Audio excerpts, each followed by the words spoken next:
Hello guys, magandang gabi sa inyo. Welcome sa channel. Ito, mayroon tayong bagong i-video ngayon. Natuwa ako dito sa bagong bag ng aking Beta 3 VX10 kaya hindi ako papayag na hindi ito ma-share sa inyo ngayon. Napakaganda ng quality niya kaya naman pagkakuha ko ngayon doon sa Victory Drop and Go. Kaninang hapon nakuha ko. So ngayong gabi pag uwi ko sa bahay, in-unbox ko na. Hindi ko na pinakita yung unbox. Diretso review na tayo dito sa bag na ito na pina-customize ko mula kay Sir Richard Natividad ng May Kawayan, Bulacan. Pakita natin sa inyo ng malapitan. May cellphone stand ngayon kaya mabibitawan ko yung cellphone.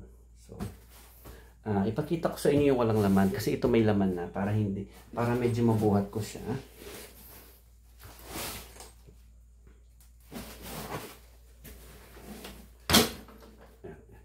Yan.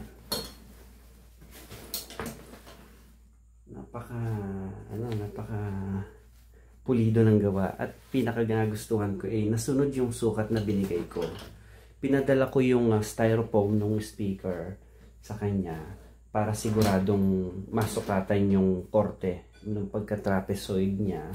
At the same time, yung height magmula sa sahig hanggang dito, yun na lang ang isinend ko sa kanya. Okay? Tapos ang binigay ko lang na spec sa kanya, sundan lang yung korte, tapos ang butas dito lang sa likod. Doon sa hawakan ng likod ng speaker. So, hindi ko na siya pinabutasan sa gilid. Although ang Beta 3 VX, maraming hawakan. Meron dalawa dito sa side, may isa sa likod, meron dito sa side na gitna. So, ito lang ang pinalagyan ko. Since magaan ang VX10, dito ko na lang siya pinalagyan. Hindi ko in-expect na lalagyan din niya ng zipper. Meron na siyang velcro, meron pa siyang zipper. Diba? Napaka-attentive to detail yung mga piping na ginawa niya. Wala akong masabi, ang ganda. Tapos yung pinaka-takip, nilagyan pa niya ng strap para hindi nga naman siya gumaganon, no?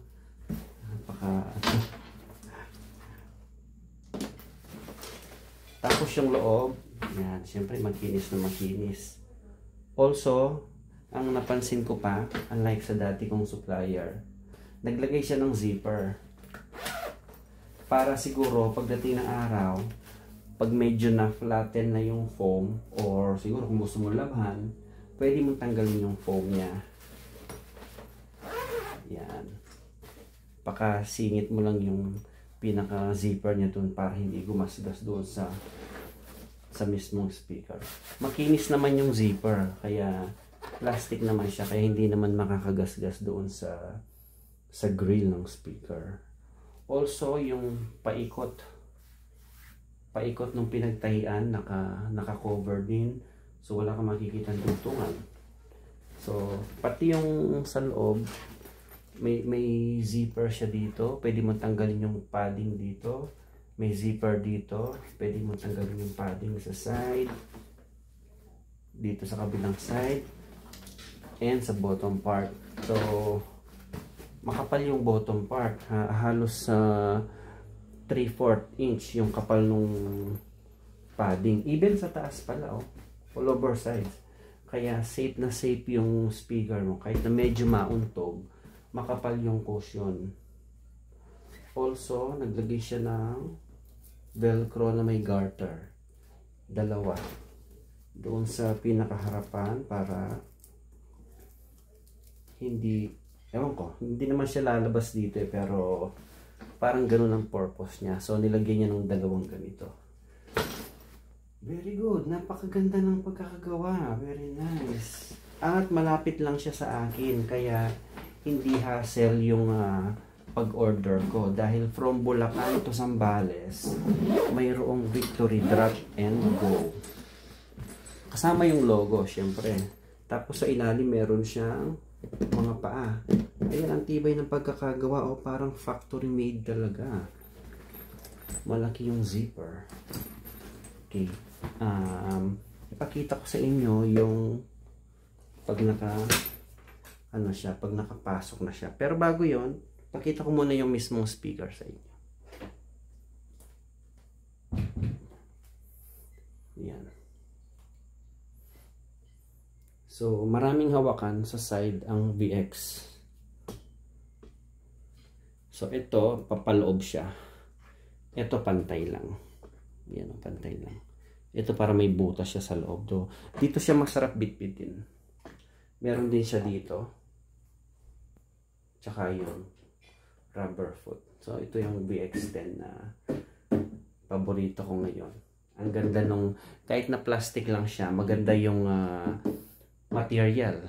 Halos hawig sa material ng RCF. Nakakita ko ng RCF noon. So, halos hawig, napakaganda ng ano niya, ng quality ng plastic niya. So, ayan ang kanyang module sa likod. Ang kanyang built-in 3-channel mixer. May Bluetooth connectivity rin ito. Meron siyang mixer enable, disable, low pass filter. At ang kanyang preset, concert club monitor. Pinaka nagustuhan ko dito, 100 volts to 240 volts. So, kahit anong baba ng kuryente mo, gagana talaga siya.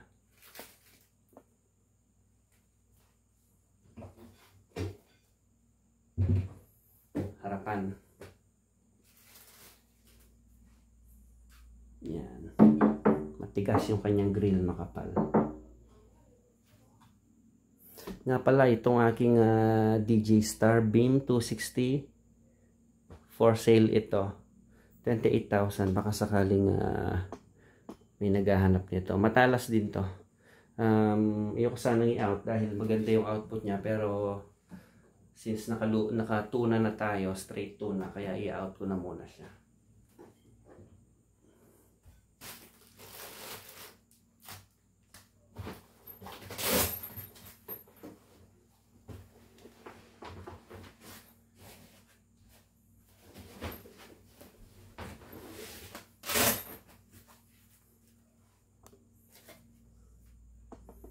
So, ito yung butas sa likod.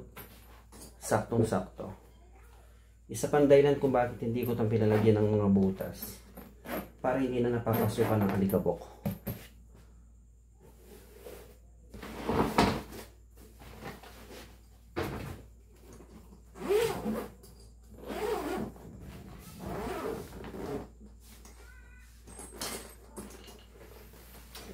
Napaka-solid.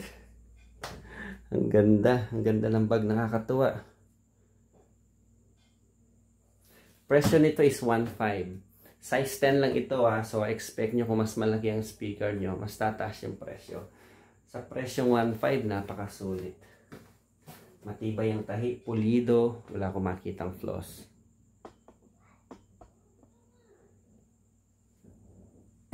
Okay, ganda, di ba? So, ang supplier ko nito, kung gusto niyo magpagawa sa kanya, ilalagay ko yung link ng FB niya sa comment section. Richard Natividad ng May Kawayan, Bulacan.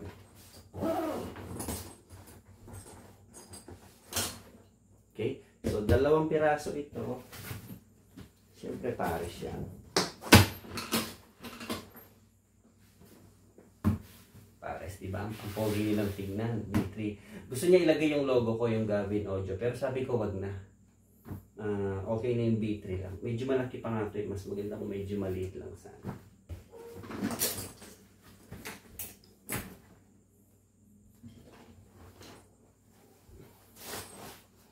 Next na pinagawa ko sa kanya, ito. Hulaan niyo kung ano to. Lalagyan ng mic. Para siyang travel bag. Ang ilalagay ko dito ay 3 unit ng RBR BM680.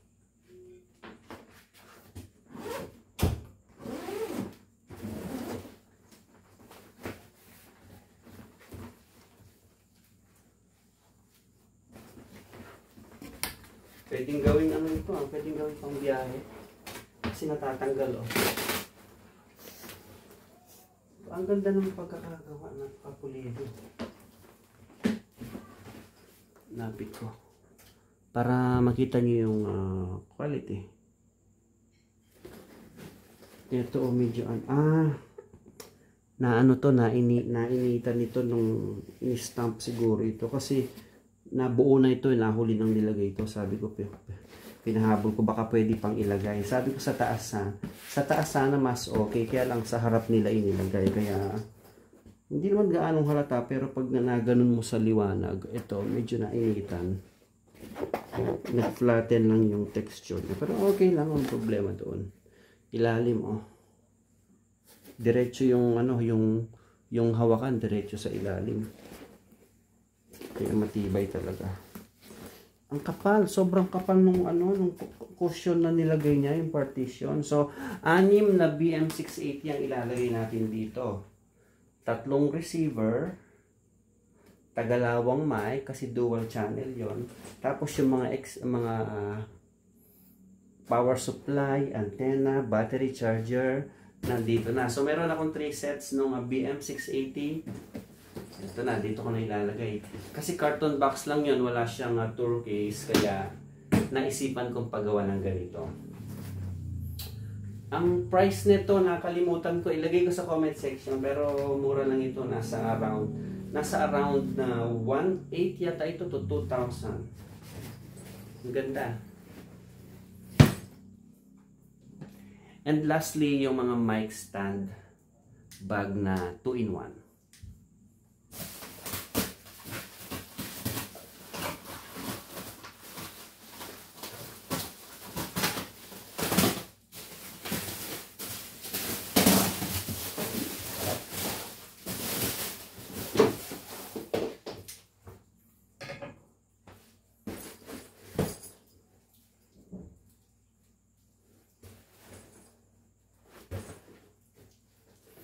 Ito, tinatanong niya kung lalagyan na ng logo. Pero sabi ko, since walang brand yung mga mic stand natin, wag mo nang lagyan ng wag mo nang lagyan ng logo, kako. So, buksan natin. Maalala niyo nung nakaraan namili tayo ng mga bagong mic stand. Hanggat maaari, hanggat bago ang mga gamit nyo, bilhan nyo na ng lalagyan. Para hindi nagagasgasan, hindi naluluma. Mas magandang magtrabaho or mag-setup pagka bago lahat ang gamit natin.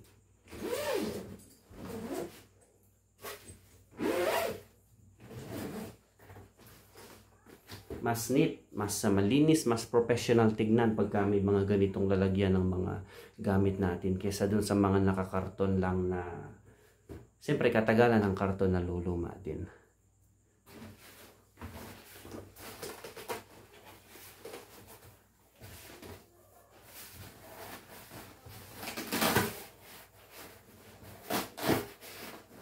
Detachable din yung partition niya sa gitna. Pero ako prefer ko na naka-fix na to.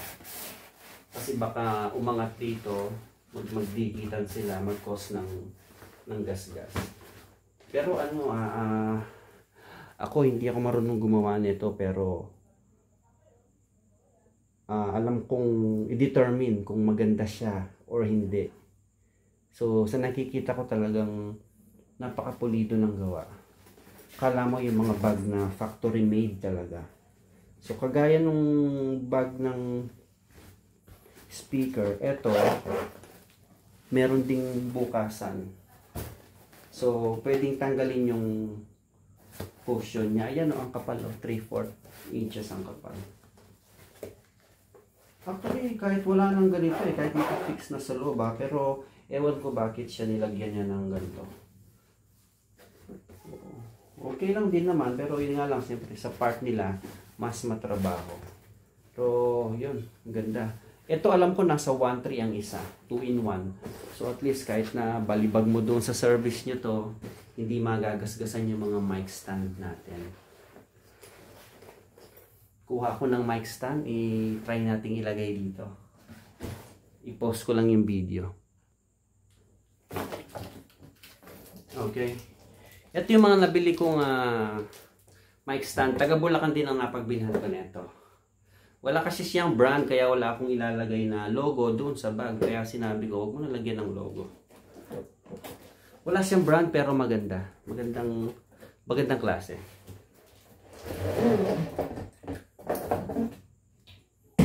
Masasabi mo heavy duty talaga kasi mabigat siya.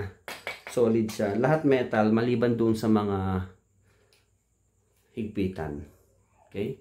Pinaka nagustuhan ko pa ito. Kasi yung iba, yung higpitan niya bilog. So pag pawis ang kamay mo, medyo mahirap ihigpit. Unlike nito, talaga mahigpitan mo siya.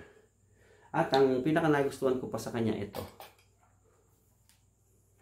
Kita niyo ba? Yan. Madali siyang angat baba. Yan. So hindi kagaya nung dati kong gamit na diroskas na gano'n. Ito, madali. Okay. Try natin ilagay.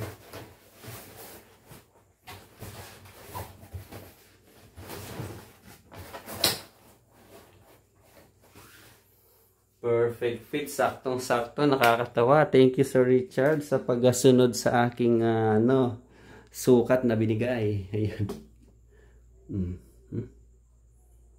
2-in-1. Napaka-solid nito. Kahit ibalibag mo ito, safety siya. Napakaganda. Sulit talaga. Sulit ang investment at yung mga investment nyo sa mga gamit, mas maano nyo pa, mas mapapatagal nyo yung mga buhay nila kasi maganda yung bag. Pero alam nyo, mas excited akong ilagay yung mga RBR natin dun sa bag.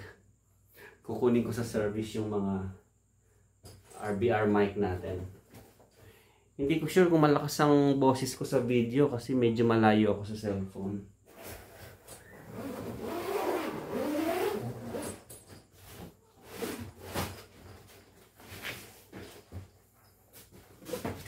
I-post ko ulit itong video, kunin ko yung mga RBR natin.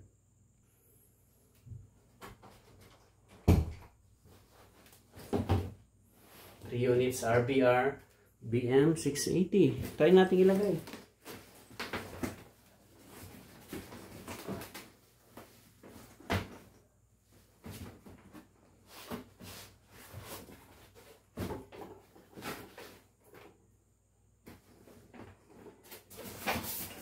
Sakto. Close up na lang natin. Kahit na hindi nyo na ako makita.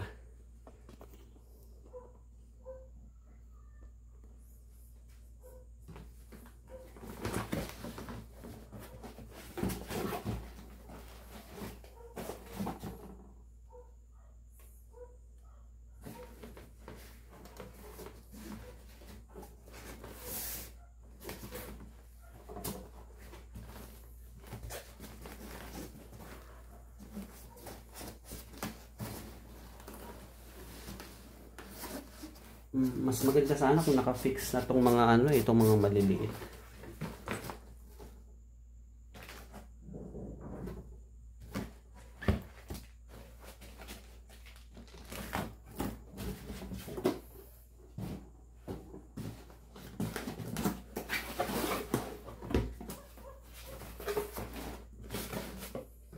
Second unit.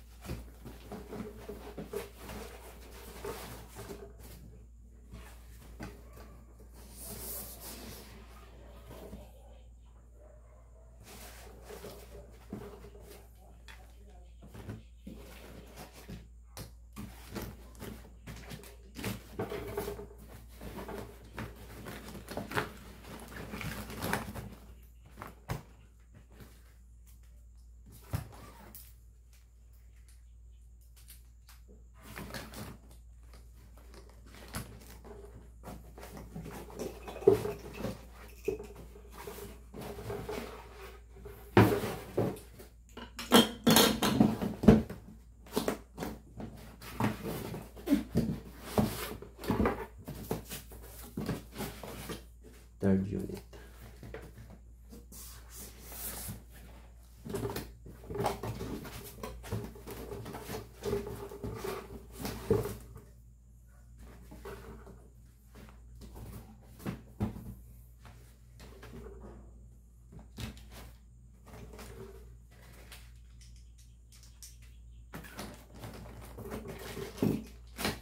Yan, nagkasya.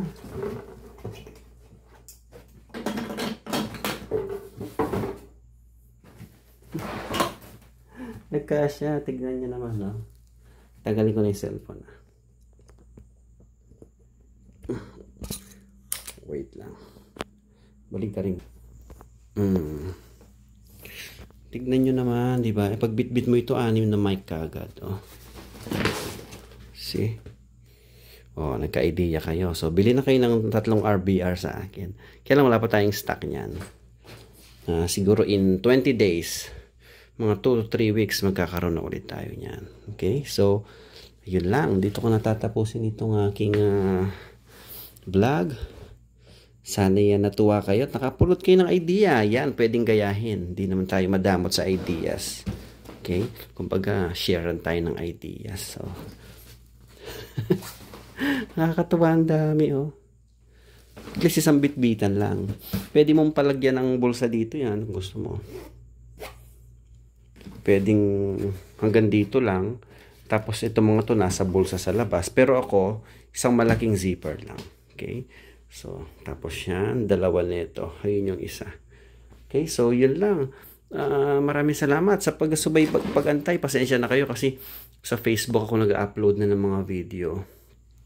Dahil talagang hinabol kong ma-monetize na rin yung ating Facebook, kaya doon ang pani-upload ko ng mga video. So monetize naman na si Facebook, kaya mag-upload na rin ulit ako sa ating YouTube channel. Okay?